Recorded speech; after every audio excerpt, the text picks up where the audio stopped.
Today we're taking a look at an MMO squad-based first-person shooter for PC, Xbox Series X/S and PlayStation 5. The game is called Enlisted and it's pitched as being an immersive World War II shooter with tons of infantry combat. I think it's up to 100 players with room for expansion, but they've also got vehicles like tanks and of course airplanes. It's published by Gaijin Entertainment of War Thunder fame. They do all sorts of games as well, usually free to play too, and developed by a company called Darkflow Software. So the plan for Enlisted, as far as I'm aware, is that when it's released it will be free to play, but at the moment if you want access you have to buy a founder's pack, that kind of thing. So this game hadn't been on my radar at all, although I think it's been out for a few months now. But a couple of my friends decided to give it a shot last night, so I thought, yeah, why not, I'll hop on. And they told me some interesting things about it that I thought I'd share with you guys. And after playing it, I think there's a lot of potential here. This could be something really fun if you're into World War II shooters like Battlefield, for example, Hell Let Loose, Postscriptum, that kind of thing. But this is kind of a mix, in my opinion, having played it, between Hell Let Loose and Battlefield. There are some incredibly realistic components to this, but sometimes it does feel more Battlefield, more arcadey and accessible in that respect. But as you can see, it's actually quite a nice looking game, isn't it? And I was playing this on PC, maxed out all the graphics at 1440p, and it looked great.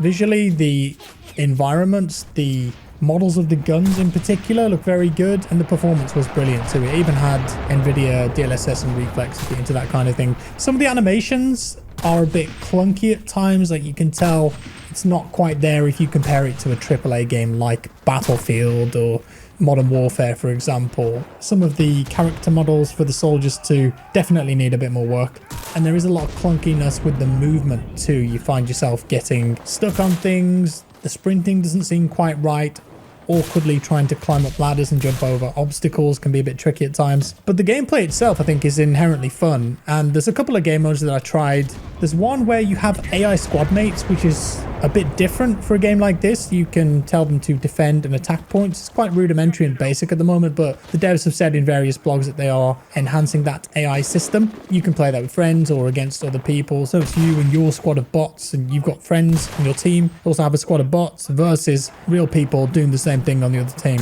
Or you can just play PvP if you want, and that's generally what I was doing last night. In terms of the objectives in these levels, well, there was one game mode which was basically conquest from Battlefield, where there were multiple flags across the map and you had to go around capturing the flags, bleeding the enemy's tickets. When one team's tickets get to 0, that's the end of the match. And then there was another game mode that was kind of like Rush, where there was 2 objectives to focus on, one team attacking, one team defending, and they had to take those objectives in order before they could push on to the next set. So it's all standard fare. You'll know what you're doing if you've played any Battlefield or Hell Let Loose. Everything in this game, they say, is authentic as well. So we've got individual armies that can only equip their armies weapons and grenades. They can only use their specific tanks. Let's say I'm playing as the Axis. I happen to find an M1 Garand on the ground. I could pick that up and start using it. But you can't spawn with that equipment. But all these soldier uniforms, all authentic to what these people actually used in World War II. A couple of different environments to find at the moment too. We've got the Russian army, the Germans, the Americans. So you can imagine the type of places you'll be fighting so far. And they said that they are adding more as the game develops. Now, outside of the gameplay, there is this MMO element. That's why I said at the start, it's describing itself as a MMO shooter. This is the metagame of Enlisted, and basically what it comes down to is that you have a platoon of soldiers, if you like, for the various armies in the game. But when you spawn in, you're not just playing as a medic or as an assault player or a sniper. You're playing as a soldier that has a name, and as you use that soldier, you'll level them up. You can give them perks like more stamina. You can give them access to different weapons, equipment. You can unlock pilots and tanks, and then you can level those guys up so they have different stuff on their tanks and access to different vehicles. You get the idea. Now, I haven't played this game long enough to really understand the metagaming aspect of it, but you can see here we've got various upgrades, squad upgrades, personnel. We can change soldiers' gear and equipment. I also don't know how grindy it is. As I said, I think this will be a free-to-play game when it comes out, and I haven't played it that much. I don't know what the grind is like.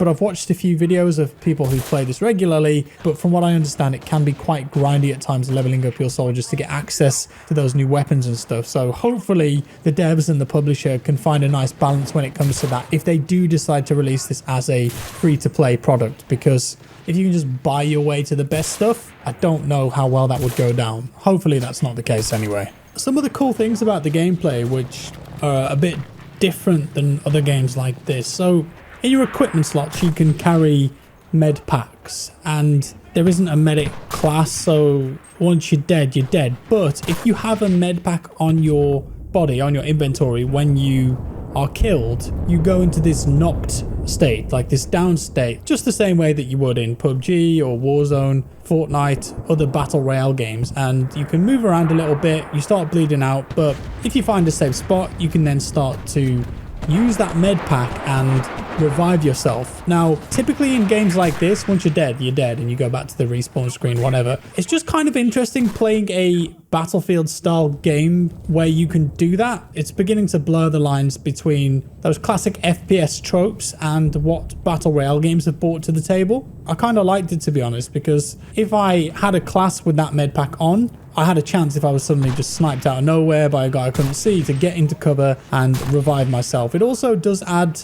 an element of having to finish off some of the targets that might be carrying that gear. A lot of the people that I was shooting and killing, they wouldn't have the med pack, but if they did, you get a slightly different notification on the screen, then you know you've got to try and finish them off before they get that revive off. Another element that I noticed, although I didn't figure out how to actually do it myself, I saw that you could build fortifications like sandbags, make a little nest or a trench for yourself, and I did come across a couple of MG42s that I could just use, and I could also destroy them, so I think that they were built there by players, although I didn't have access to that because I guess I just hadn't leveled up my stuff enough. So that kind of thing is in the game too. Spawn beacons, all that usual stuff you'd expect. The user interface could definitely use a lot of work though in the game and outside the game. It's quite clunky and messy, really hard to read and understand when you're organizing your troops and upgrading things. Very confusing as a new player, so they could definitely make a few improvements there.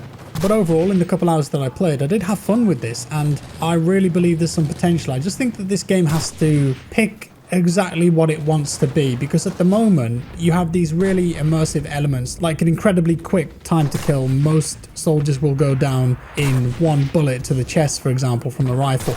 You have limited stamina as a soldier, so you can't sprint forever. The tanks and planes are first person only. How authentic these guys are claiming to be with the soldiers and the equipment and the gear. But then at the same time, certain aspects of the gameplay feel very arcadey, which I'm not saying that's a bad thing, but you have hit markers, you have a kill feed. You can do stuff like no scope, you can jump and shoot, and at times it does feel like you're playing the original Call of Duty games, and it's this mix of casual versus hardcore at the same time.